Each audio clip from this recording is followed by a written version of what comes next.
go. So usually I like to do an activity here, but for the sake of time, I'm just going to ask who in the room is a grandparent? Wow, large majority of you. Who in the room comes from what is considered a non-traditional family structure, anything other than just a mom and a dad? So that could be stepkids, that could be anything. Okay. How about calling out a couple of states and or territories that's in the room? Tennessee, Florida, Pennsylvania, Kentucky, Georgia, Hawaii. Ooh. We got to talk. I lived in Boston for 10 years. It's one of my favorite places. Love it. So thank you. So we have a wide range of folks that's in the room. And so just pointed him. Just to talk a little bit about what we're going to cover today. In some cases, maybe not as deeply as I'd like to, again, because of time, but you're welcome to also use the WOVA app if you have questions and or comments as well. So we're going to talk about stages of the journey, understanding relationships. We're going to talk about the impact of custody issues and the feelings that are connected with those sometimes. We're going to talk about the health of family surroundings and structures. We're going to talk about how to acknowledge relationships and feelings of not only the adults in the scenario, but also the children as well. And then we're going to talk about family experiences and generational differences and the huge piece technology plays in this process as well. So a question to start out, raise your hand. What are some of the challenges that you are currently seeing with maybe families that you're working with from some of these diverse family structures? What are some of the challenges that you may be seeing? Yes, ma'am.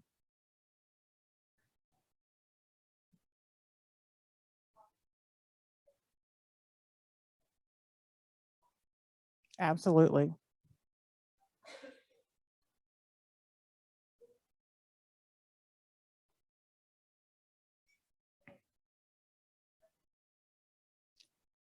Absolutely, absolutely. And I forgot to mention, again, and probably because I took the slide out, I am a family peer support specialist. My name is Lisa Kennedy. I think I forgot the whole intro piece. My name is Lisa Kennedy and I'm from Pennsylvania. I'm a family peer support specialist, but most importantly, I'm a mom of 4 adult children. I'm a grandparent of 5. All of my children have been through every system that you could name and probably almost every service we offer in Pennsylvania. I have grandchildren who are going through the system currently. I am a former foster parent and I'm an adoptive parent. So there are some definite differences between those particular roles that you mentioned. Yes. Yes, and there's a little segment that we'll talk a little bit about communicating with teenagers. Someone else had their hand up. Challenges. Yes, ma'am.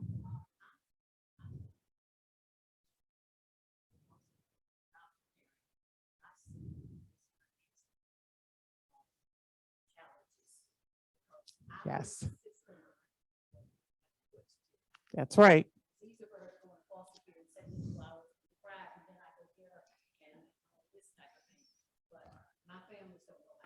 Exactly, exactly. And that's that whole piece about access and awareness that we talked a little bit about in a session yesterday. Someone else had their hand up, but yes, ma'am.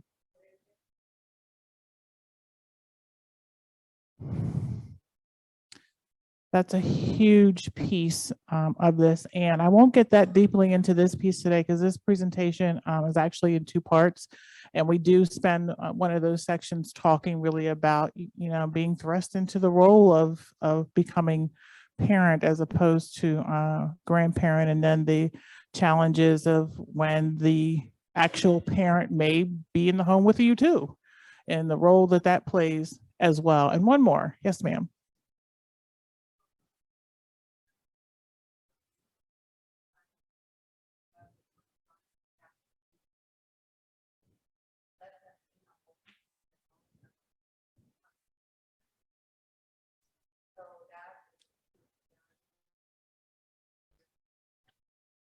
Well, I could say something about that, but I'm gonna. Yes, that is a huge problem that families face when you choose to help or even put in the situation. And I don't know if everyone heard her. She talked about the challenge of grandparents who are raising grandchildren who may have children that or may the parents may be substance use users, and if you allow them into your home, you lose the custody of the grandchildren. So the issues of that too. So there are so many issues that are related to this particular role. So let's talk a little bit about some statistics as it relates to grandchildren being raised by grandparents. And so some of this data specifically is about Pennsylvania, and I'm going to share this, and then I'll tell you a little bit about some of the national data. So in Pennsylvania, as of 2022, there were over 90,000 grandparents raising grandchildren, which equates to 195,000 children in the state of Pennsylvania that are being raised by grandparents. That's a lot of kids when you think about it. As well as that's about 7.5% of all the children of Pennsylvania. 7.5%. That's a large number of children. And over 20% of those families are living below the poverty lines. Nationally, it's greater than that are living below the poverty lines, much as you described with grandparents who may be retired and not having the necessary income to take on grandchildren. Nationally, there are 2.1 million grandparents raising grandchildren. There are 6.1 million children nationally that are being raised by those 2.1 million grandparents. If we skip over here to the national stats, you'll see that Mississippi, Arkansas, Louisiana, and Alabama are the four states. There's a list of 10, but I gave you the first four that have the greater number of grandparents who are raising grandchildren, and they made a significant what's the word? Intentionally wanted us to pay attention to the fact that most of those states were across the southern hemisphere of our country. And what is that saying about what particularly may be going on in those particular states as well? When you look at some of the reasons grandparents are raising grandchildren, research is saying divorce rates, substance use and abuse, terminal illness, mental and emotional distress, incarceration, and we know that children of color, particularly African-American children in Pennsylvania, are more likely to be being raised by grandparents, and that rate is 12.2%, being raised by grandparents.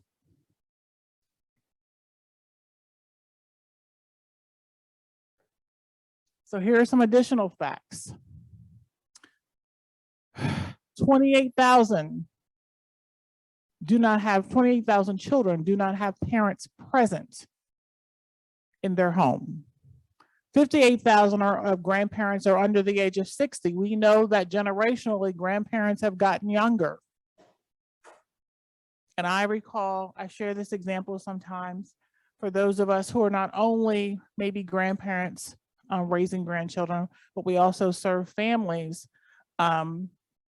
In the last couple of years, I served a family where there were 3 generations in the home. And all 3 generations, great-grandmother, grandmother, granddaughter were pregnant.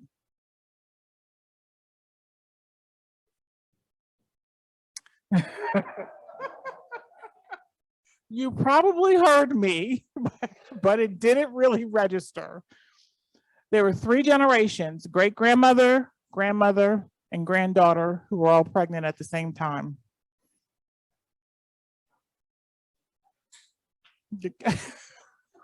Yes, yes. So when you think about the challenges that families are facing, the reality is this is what's happening within our communities, and this is what we're facing. Yes, ma'am.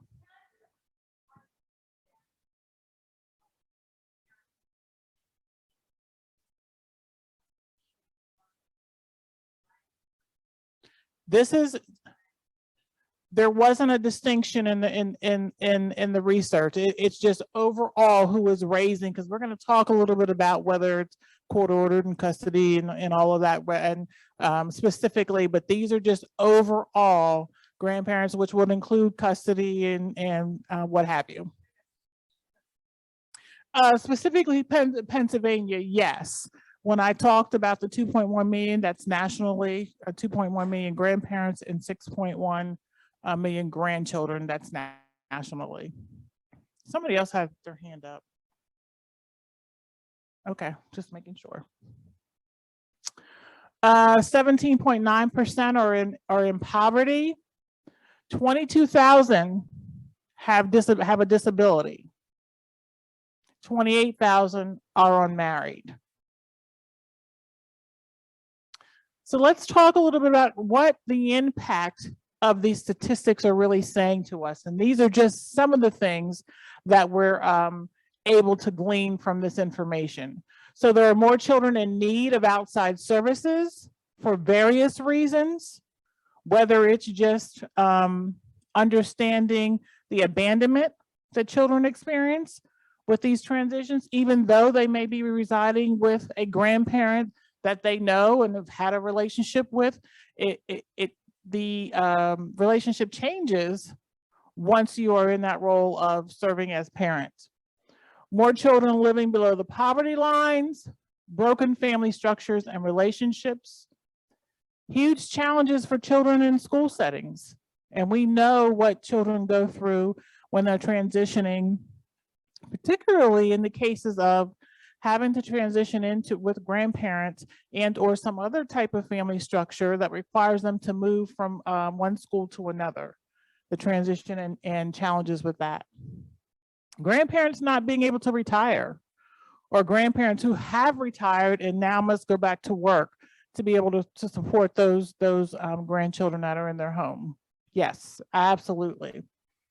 And the additional added financial concerns for grandparents, because it isn't just about the need for the child for the grandparent, it's how do you continue to take care of your own self in the process and meet your own needs, because you're focused on now the needs of your grandchildren, and you often fall prey to not taking care of yourself as well. So some things to consider about custody matters, and oftentimes folks don't think about these particular things because we think, oh, we're talking about grandparents and this is my grandchild, so we just are going to just, you just come live with me and everything will be fine. And in a lot of cases that may be the case. But there are circumstances where that isn't the case. So who has custody of the children? And sometimes it might just be an agreement between the parent and the grandparent. There might be guardianship, it might be court order, it might be kinship. There are so many different ways that grandparents can be caring for their grandchildren. So there's guardianship, and there's medical and educational rights that sometimes grandparents aren't really aware that they need to and should have medical and educational rights, because most of us, and most of probably everyone in this room knows, there are a lot of decisions that have to be made, and even though you are the grandparent, you technically still don't have that right without those medical and educational rights. So having those conversations and having grandparents or other guardians have an awareness of the importance of attaining medical and educational rights. What are your legal rights? What's the difference between physical and custodial? And in every state, it might be different. So if you are taking in your grandchildren and you reside in the same county or in the same state, you're probably in luck. But if you are in California and your grandchildren are in Alabama and you need to take them to California, you got yourself a problem. There's some things that you have to discuss and figure out and talk about. And then Child Protective Services is children, youth, and families involved in the process? Were the grandchildren then placed in your home due to neglect or abuse or anything like that that brings in the interaction of children, youth, and families? That will impact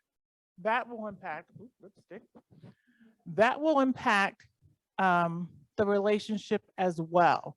And sometimes, I'm going to be honest, it'll change the relationship based upon the requirements that, you know, your county children and youth office may be requiring, and sometimes it's not for the better. I'm just being honest. The health of the family structure is important, particularly when it's grandparents taking in grandchildren, and having a clear understanding about the reasons why. If you are taking in your grandchildren just because their parent has lost a job and you want to help and support, that's different than if the parent has a substance use disorder or a mental health disorder. The reasons why the child winds up in your home matters, and it matters because it can determine what steps are taken going forward, but it can also determine whether there's going to be a toxic relationship between you as the grandparent and the parent, even if the parent is your own child. We know sometimes that creates issues as well. Thinking about the physical health of grandparents, and again, because as for me, I'll use myself as an example. When I was young, my grandparents were what we would normally consider the typical age of grandparents. They were in their late 60s and 70s and 80s. You know, well, I was 38 and was a grandmother. So the generation has changed. What it looks like has changed.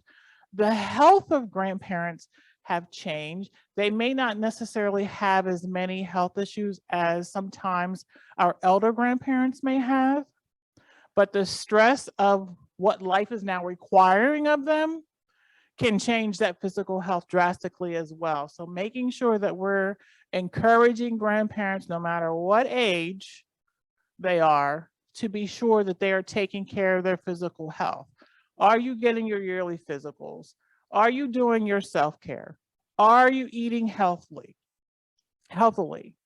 All of those things become very, very important for you. Thinking about the needs of the children, which we all typically do.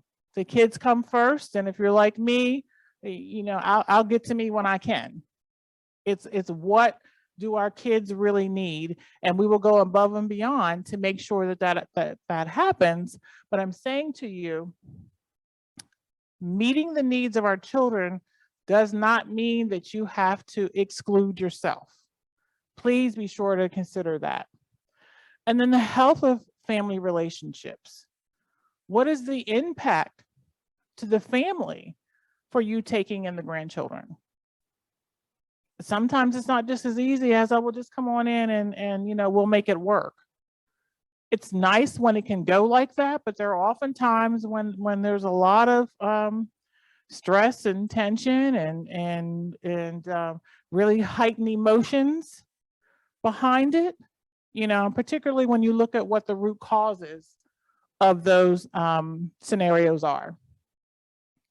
So looking at the stages of the journey, and most of us have heard of and know that whole process of doing for, doing with, and cheering on.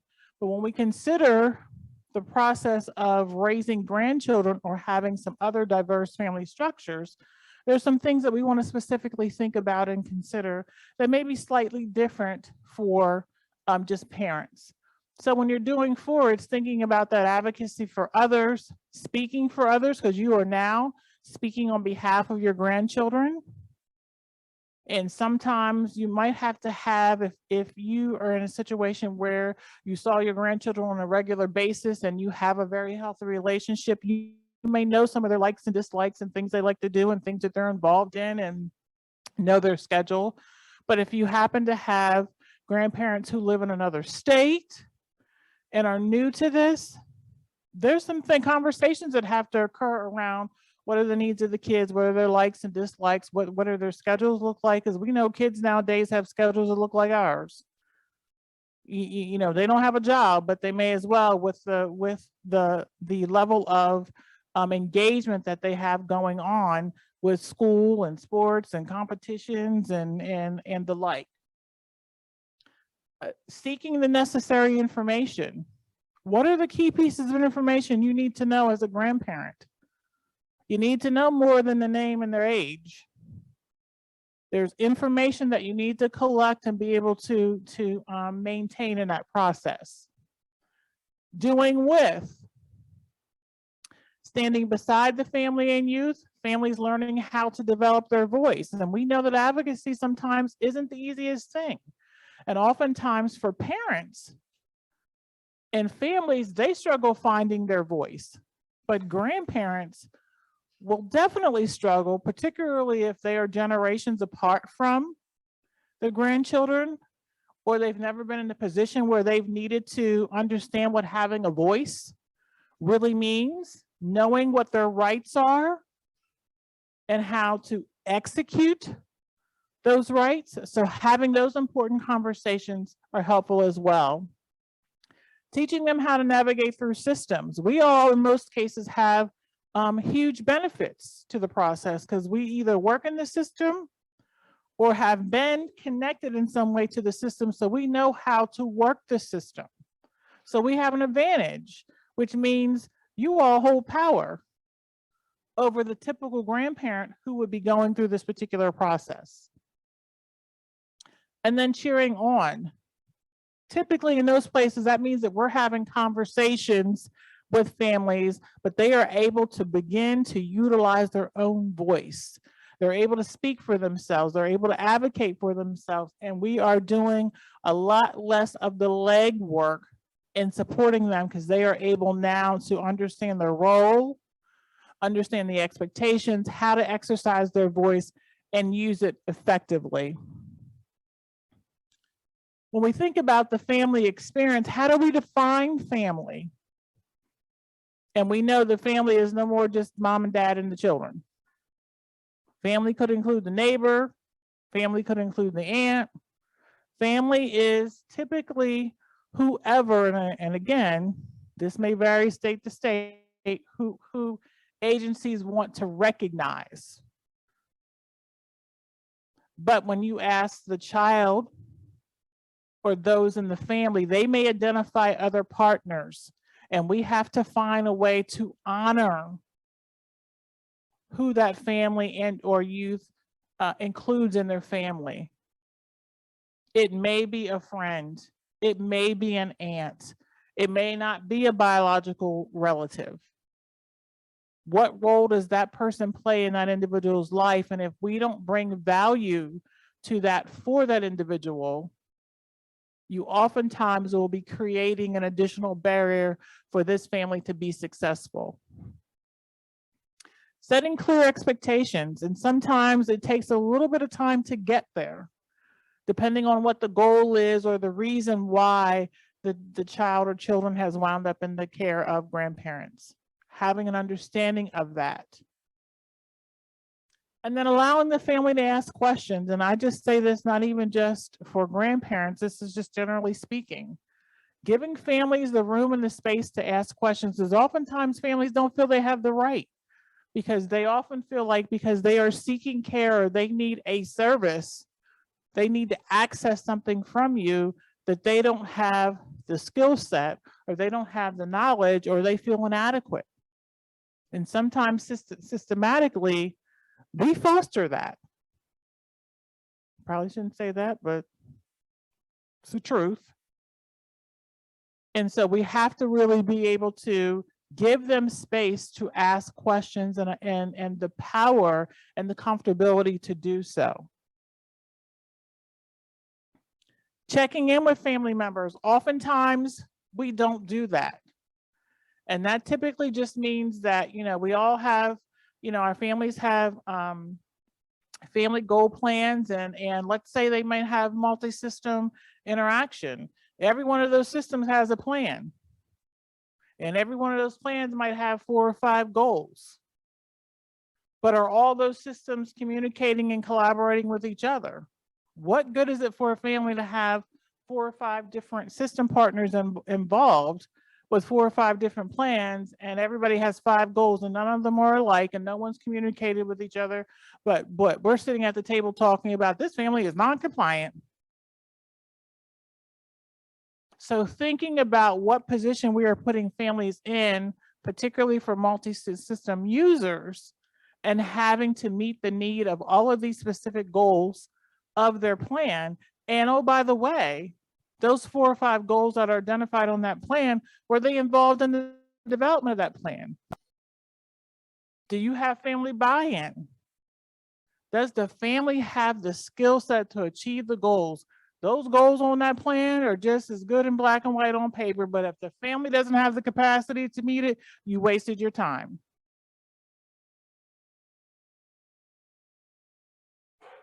Reflection and making changes and giving room for that.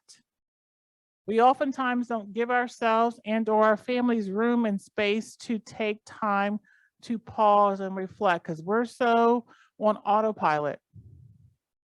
And particularly when you look at where you are located geographically in our country, we know that, I'll just use this example that comes to mind, and we were talking about this last night, that those of us that live in the Northeast, we multitask, we're on 100 million times a day, we're multitasking, we don't slow down for anything, we have deadlines, we have timelines. And then when I travel to the South, I love the fact that they just take their time. Church may start at 11 o'clock, but they're not getting ready to go to church till 11 o'clock. And for me, if I'm not 15 or 20 minutes early, I'm late. So it is really about where you sit within the country, because we were talking about that last night. I think it was at the NBA game last night, and talking just about how different folks are across the country, because we get the pleasure of traveling around to different places and get to experience what it's like being in different places, and how having the ability to just take your time and not be in a hurry all the time. And those of us from the Northeast, you know what I'm talking about, right? Yeah. So just being able to have that pause and time along the way helps. Understanding relationships. This is key because challenges will arise if we don't own the fact that just because we are talking about, in this case, grandparents raising grandchildren, and there's already an established relationship, we're not honoring the fact that there could be some tensions, some stress in that relationship, again, based upon reasons why they may find themselves in these positions. So how does the child view their relationship with the grandparent? It isn't just about what you think about the grandparent. It's how does that grandchild view you? What's the connection that you have? Do you have a connection? Is this a grandchild you see often, or is this a grandchild that you may only see during the holiday season? And they're having to learn, bless you, they're having to learn to build a relationship. Is your hand up, honey? Yes, ma'am.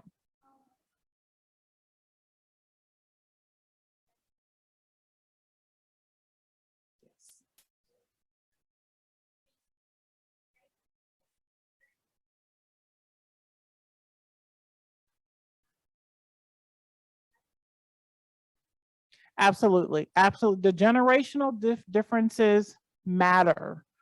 And they use that term old school, but what happened when our grandparents that were in that may be in their 70s and 80s is a lot different than what's happening with grandparents who are 40 and 50 years old. Access to information, comfortability with sharing information. Well, why do you need to know all this information about me or about my family? That's private information. You don't need to know that. And that can impede your ability to be able to provide appropriate services for them. Whether they even understand this thing called therapy or services. But we don't need that. What about the cultural differences in impact that you will encounter? We talked a little bit in a previous session about culture and the impact of understanding that there are different cultures that do things different ways and understand this thing called mental health differently. In American society, we see mental health as something we need to fix in the brain. We're going to give you treatment, therapy, meds, some sort of something. You go somewhere to get something. But there are many Black and brown communities of color who see those challenges as connected to their spirituality. But our system doesn't give room and space for that. We have one way of doing things. We have a box of services, and we want every family to fit in this box. You might be an octagon family, but your octagon family has to figure out how to fit into this box we call services. If you don't, oh, well, you're non-compliant and we have to exit you from the program. So most of our families are circles, octagons, hexagons, triangles, but we sit over here in a system that says square, and we have all the answers inside these squares. Just get into this square and you'll figure it out. And that's how those things are functioning. I saw someone's hand over here. Yes, ma'am.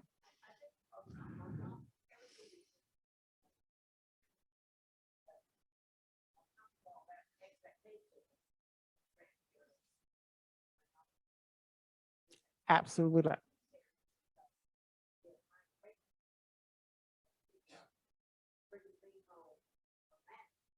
Yes. That's right. That's right. You're right. You're right. You're right.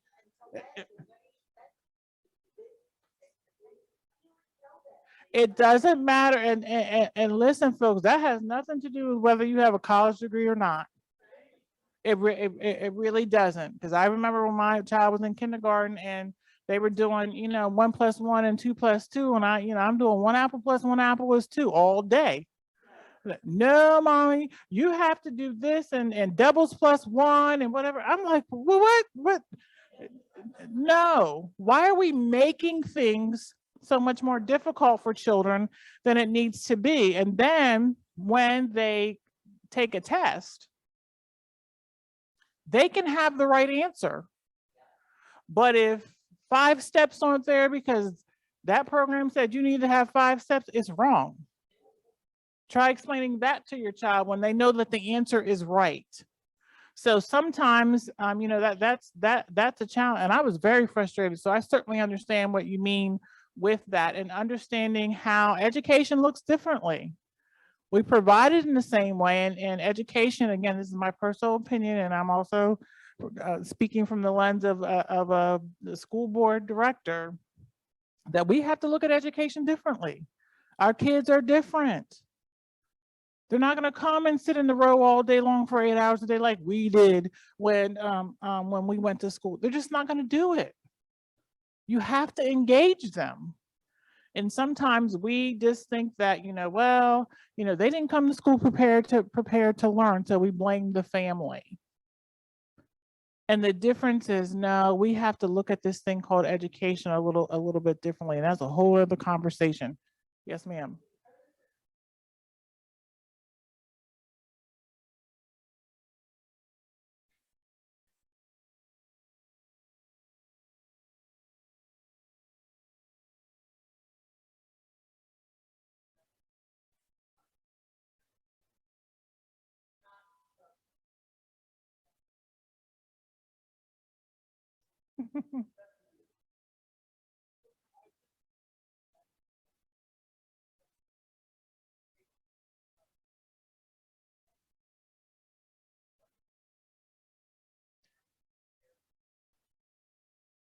And how you frame the message is the difference, again, based on generations. And we're all familiar with the lingo of self-care and your value and your self-worth, but say that to an 80-year-old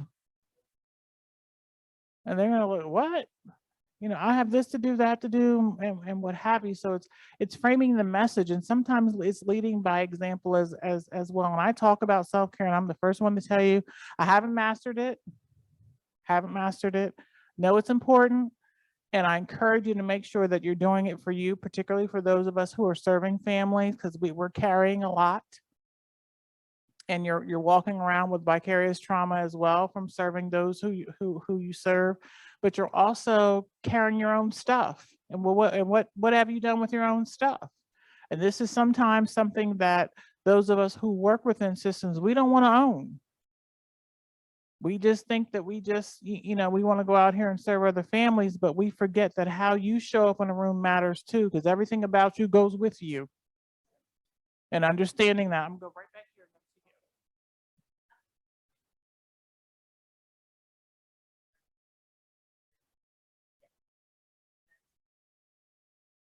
It is a challenge trying to balance that, and for grandparents to understand where their role ends and that parenting role begins. And that will have a lot to do with the root cause of why the children have wound up in the care of the grandparents and how it's presented. And then sometimes who's involved in the process. Sometimes if CYF is involved, it looks a little differently. Other times, if it's just an agreement you have with your own child because of some needs, it's a little different. So it's really being aware of what are the root causes.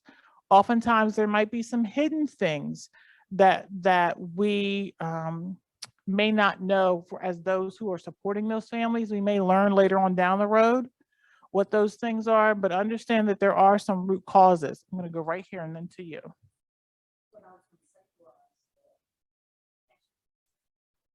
Yes, it is.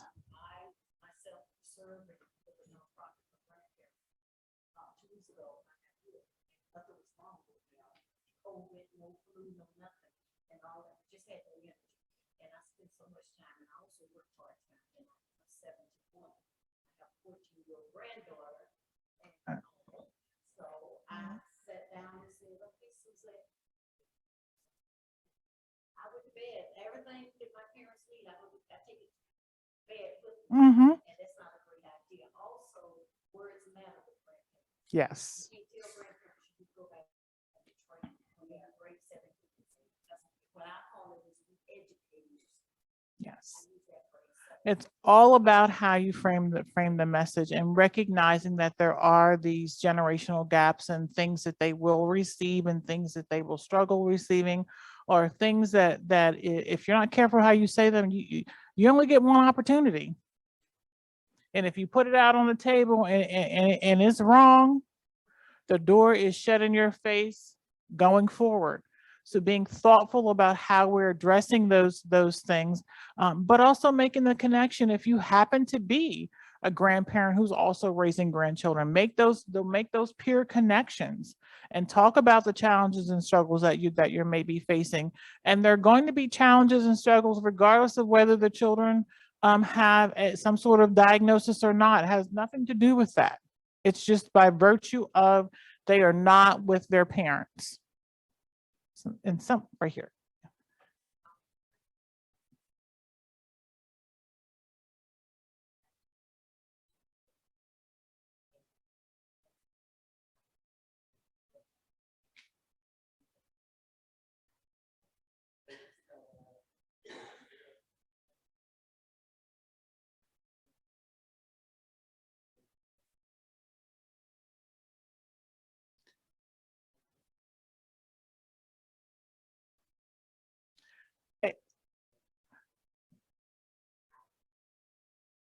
You bring up a great point, and I'm going to say, in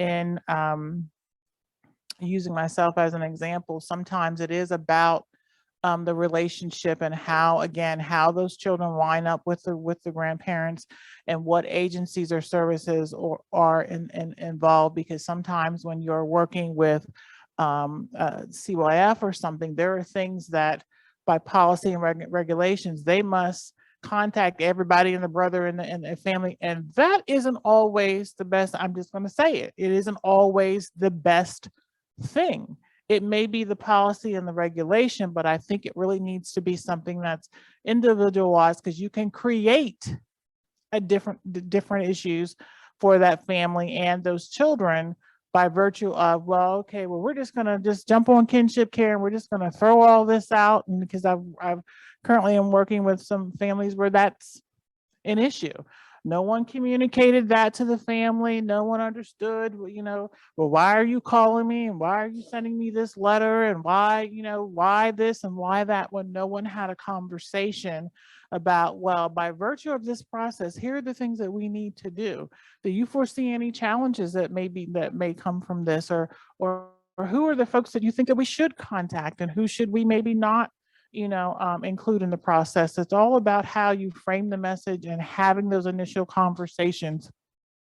And somebody time, where are we on? Okay, yes, sir.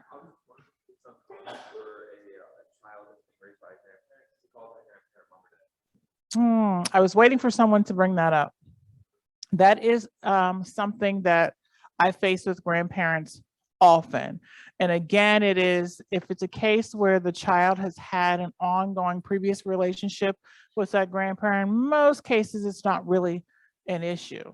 I've seen it a lot of times where families with children who may have been with a grandparent either since they were born or very, very little, very, very young children, and they've been raising the child for many years because of substance use orders, whatever the reason may be, and the child naturally starts to call the grandparent mom or dad, and the parent takes offense to that. And what I have shared, again, in personal experience, but also share with other families, is that's a very individual family thing. And it is also about, if you're looking at it from the lens of what is best for the child, what does the child need? It's not about my 38-year-old daughter or whatever age the parent is. It's not about you, and that's the truth. It's about what is best for this child. And if that child has been in the grandparent's home, since birth or since they were 1 or 2, the likelihood of them calling grandparents mom and dad is really high. And so having those conversations and taking the sting out of the conversation by making it about what is best for the kid, what does the child really need, what makes that child comfortable, is really the way to go, and it will usually minimize some of that sting to the parent. They still may not like it, but it is a conversation that sometimes cannot be avoided, but it is really considering what that child needs. I'm raising 5 special needs kids. The oldest one we got when he was 6, and the youngest when she was 13 months old. They're now 7 and 14. But when they were in school, we could go anywhere, to school, park, whatever. Somebody would ask my child a question, or my child would ask another adult a question, and they would say, I don't know, what does your mom think? And rather than that child who's already gone through so much trauma trying to explain, oh, that's my grandmother, they started calling me mom because society. Yes. Absolutely. You will see that too. Did you have your hand up as well? Yes. So something I've seen with some of the families that I work with, I guess, is a lack of affection or just comfort, or like an uncomfortability of like giving a hug, saying like it'll be okay, I love you, things like that.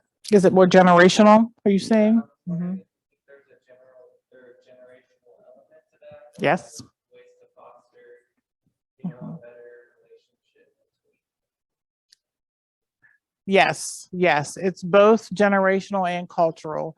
And again, it's going to be a case by case basis when really looking at that.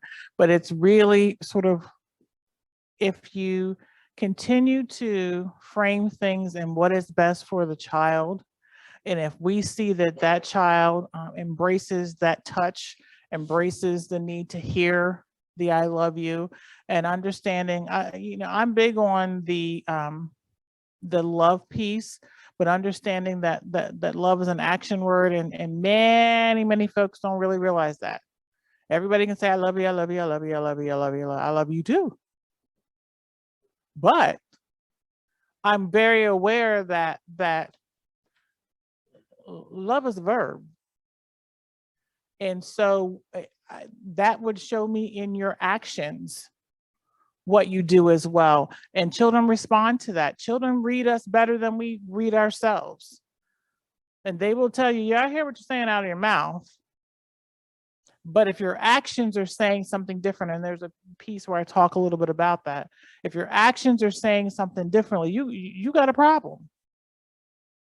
So you need to make sure that your words are aligning with your actions. And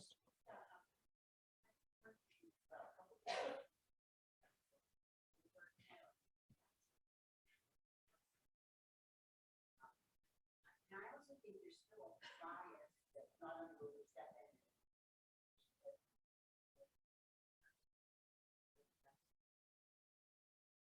But there's also sort of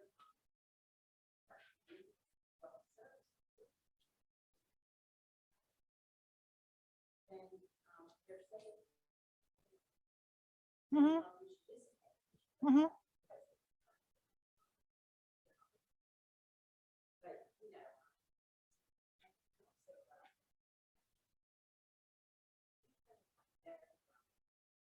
people have no idea what trauma I have.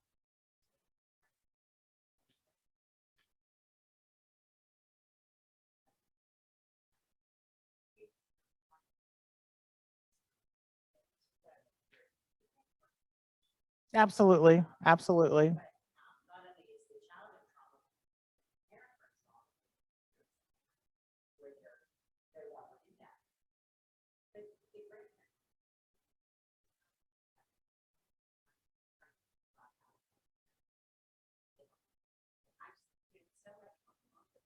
It is.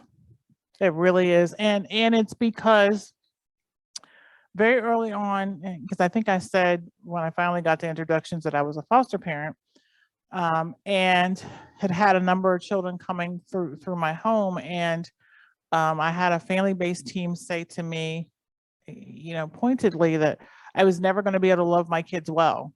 That I needed to understand that all the love in the world, because we instinctively are just sort of told that, when you have children, you just love on them to death, and you provide their basic needs, and you love on them, and everything will be fine.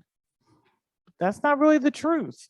It's not that it's not true, but it is not enough in understanding that. Somebody had a, yes, ma'am.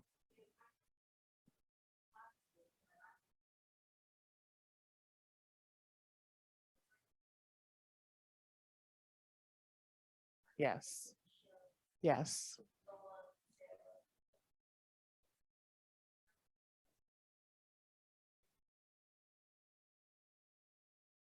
And it's definitely, and I don't know if everyone heard that she talked about the resentment piece that sometimes grandparents may have because they're placed in this role of having to raise grandchildren, and they may not, one, they simply just may not want to. They may have had different plans for their retirement and their journey, and they didn't, they don't know how to deal with the hand they've been dealt, and now they have all these additional things. And then you find some grandparents who just embrace it, and they take it and run. It's just different for everybody. Did you have your hand up? Yeah, I was, one is that,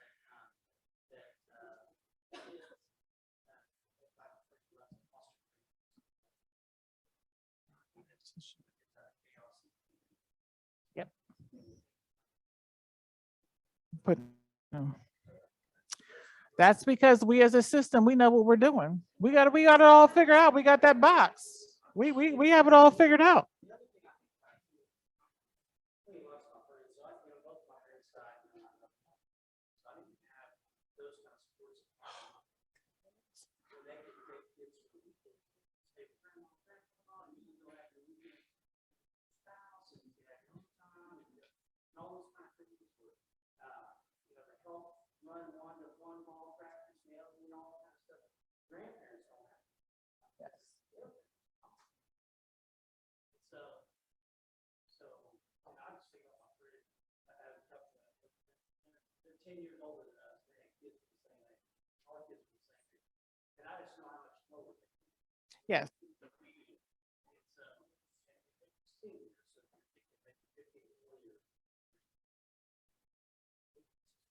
It's very different, and expectations are different. The needs are kids are different, and then kids nowadays they come here doing stuff they have no business being able to do at the ages that they do them at now, whereas before, babies used to be born with their eyes closed. Not anymore. And not anymore. They come here with their eyes wide open, ready to go, and they can play with a phone from at 7 days old. They can play with they can play with a phone. Yes, ma'am.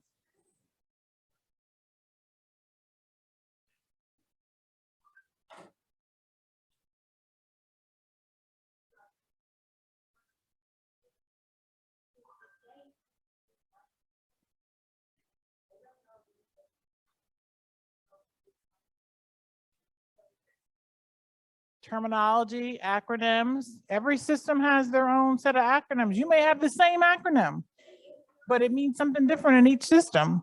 Yep. Absolutely. I'm going to take 2 more questions, and then we're not going to get through the presentation. I really want to engage you because I love doing that part, but I want to get to the rest of the information too. So I'm going to go here and here, and then we're going to do a few more slides, and then we can take some more questions. Okay. Got that. Yes, ma'am.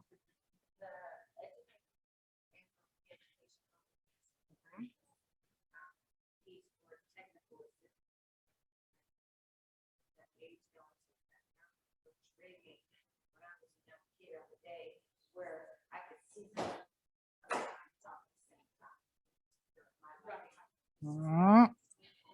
Yes. during COVID, I had 5 grandchildren, one whose mom was working, and I was her babysitter for school. I had 2 grandsons that I adopted and am raising in 2 different schools at that time. And then 2 other foster grandchildren got taken out of their home during COVID for temporary stay. So 5 kids in 3 different schools on mine, and I was clueless with. And so I think half of it, we just didn't go to school, and it was wonderful when they got it. And they were, but technical stuff, I just felt like so old, and I'm a young grandma. I'm just that. Absolutely. Absolutely. Somebody is one other person. Okay. Thank you. So again, things in considering that relationship. The impact of loyalty for kids, we don't think about, but the impact of loyalty is important. Those kids will feel, they will connect to you, but they will still feel a sense of loyalty to their parents. And what do you as a grandparent do with that? How do you address that? Do you address it? Or do you scold the child because they still have a sense of loyalty? Understanding that that's going to be an issue as well. Are they in multi-generational homes? Thinking about the role that plays. Are they in the home with the grandparent who's the responsible party, but you still have the parent in the home as well? Talking about those boundaries. Acknowledging the feelings of those children. You may have a relationship with your grandchildren and you're now caring for them, but don't think they're not going to go through a range of emotions with this transition and change. honoring that emotion, just like you will have some emotions. Kids are resilient, they absolutely are, but they need self-care too. And making sure that they get what they need is of grave importance. Understanding the impact of a sense of grief that they're going to experience, because it is a loss. No matter, even though they're safe and they're with a grandparent that they know and have a relationship with, it is still a loss for them. How are you honoring that? How do you talk about their parent in their presence? You may have the toughest, roughest relationship with their parent who may be your child. But you have to walk that fine line with how you address those scenarios when that child is present, and oftentimes it is not thought about or remembered.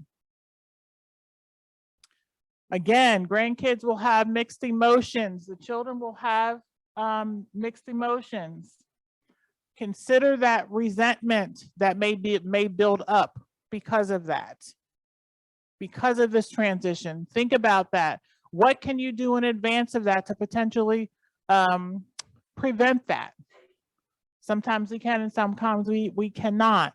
Know and recognize that kids don't have command of verbiage to tell you how they feel. So what are they going to do? They're going to act up. So what are you punishing? Thank you. What are you punishing? Are you punishing? We have 2 minutes, just want you to know. What are you punishing?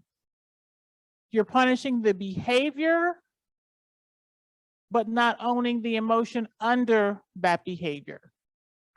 So while they may be coloring on your wall or painting your wall or putting holes in the sofa, what is at the root cause, and are you thinking a little more deeply about that? Communication, things to consider. Messaging is important, which we talked a little bit about this, but who is the messenger? Who is the one that's dropping all the bombs that have to be told to a family? And what relationship does that child have to the person who's dropping all the bombs? If that child is being removed and needing to go live with the grandparent, and an agency keeps coming to the grandparent and say, well, you need to tell the child this particular bomb, and the grandparent is the one dropping the bombs all the time, what do you think is going to happen with that relationship? So be mindful and thoughtful about that. We're going to skip over a couple of things here. Again, are you speaking the same language? When we particularly talk about teens, we know teens use different language. I want to get to this one screen. Well, I do want to also highlight that children act out in safe places. So if they're cutting up in your home, don't be mad.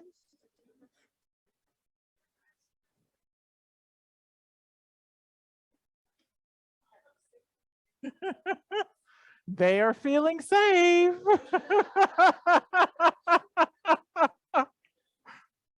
Be honest with the children, age appropriately, of course, but be honest. Don't make promises you can't keep.